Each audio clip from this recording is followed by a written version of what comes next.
উদ্দেশ্য হচ্ছে যে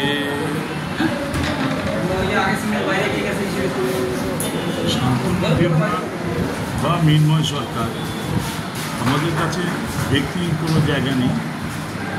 আমাদের কাছে বড় কথা হচ্ছে সাংগঠনিক দিক দিয়ে বিচার করলে আমরা শান্তনু দেবনাথের পক্ষে লড়াই করবার জন্য আজ এখানে সমবেত হয়েছি। এই কারণে যে অগণতান্ত্রিকভাবে শান্তনু দেবনাথকে সরিয়ে দেওয়া হয়। আজকে মৃন্ময় সরকার হয়েছে, 26শে নির্বাচন। কালকে যদি আবার সব প্রদেশ সভাপতি পরিবর্তন হয়, কালকে আবার যদি মৃন্ময়কে সরিয়ে দেয়, তাহলে ইলেকশনটা লড়বে কি? এটি হচ্ছে বড় প্রশ্ন আমাদের কাছে।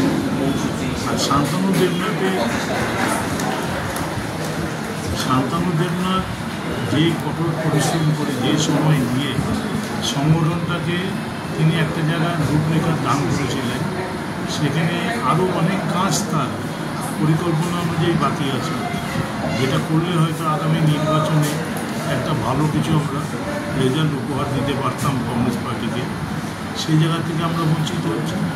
তা আমরা আস্থাটা ফিরিয়ে আনার জন্য কর্মীদের আজকের এই মিটিংটা আমরা আহ্বান করেছি। এর পিছনে কারণ তো একমাত্র প্রদেশ সভাপতি বলতে পারবেন, কারণ তিনি প্রদেশ সভাপতি তিনি সিদ্ধান্ত নিয়ে সরিয়েছেন। আর এই কমিটি হয়েছে অ্যাডহক বেসিস, সভাপতির ইচ্ছার উপরেই ডিপেন্ড করে, যেটা আমি এখানে বসে করতে পারবো।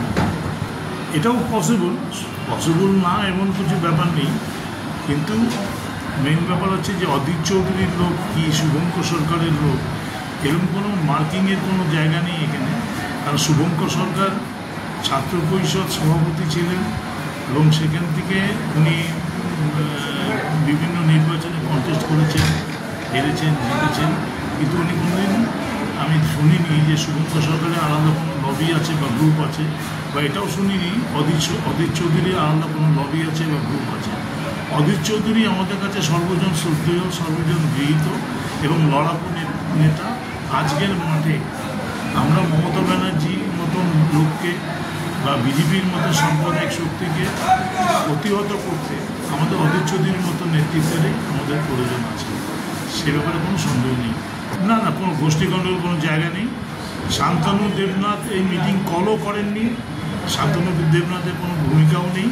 এই মিটিংটা কংগ্রেস কর্মীরা, বিভিন্ন ব্লকের কংগ্রেস কর্মীরা একত্রিত হয়ে এই সিদ্ধান্ত নিয়েছেন এবং আমরা বরং শান্তনুকে বলেছি যে তুমি এই মিটিং উপস্থিত থেকে তোমার প্রতি যে আমাদের জনসমর্থন আছে সেটাকে প্রমাণ করতে হবে। এটাই না, মানামানি তো পরের ব্যাপার। আজকের সিদ্ধান্ত তো প্রদেশ অফিস থেকে ভুলও নিতে পারে। আমরা সুযোগ দিচ্ছি প্রদেশকে যে একবার রেক্টিফিকেশন যদি হয়ে যায় সেটাও হতে পারে। আমাদের তো দলটা তো গণতান্ত্রিক দল, ছাপিয়ে দেওয়ার রাজনীতি তো আমাদের এখানে অ্যালাউ না। হ্যাঁ, আমাদের এটা আগের মিটিংয়ে সিদ্ধান্ত হয়েছে যে আমরা প্রত্যেকটা ব্লকে, প্রত্যেকটা কনস্টিটিউন্সিতে আমরা একাই লড়াই করি। শুধু আমার শান্তনু দেবনাথের কথা না, সেদিন তো প্রদেশ সভাপতিও বাইট করেছেন যে প্রতি 294টা সিটে কংগ্রেস প্রার্থী থাকবে। এটা শান্তনু দেবনাথের কথা না, এটা প্রদেশ সভাপতিরও কথা। এখানে কোনো দ্বিমতের কোনো জায়গা নেই।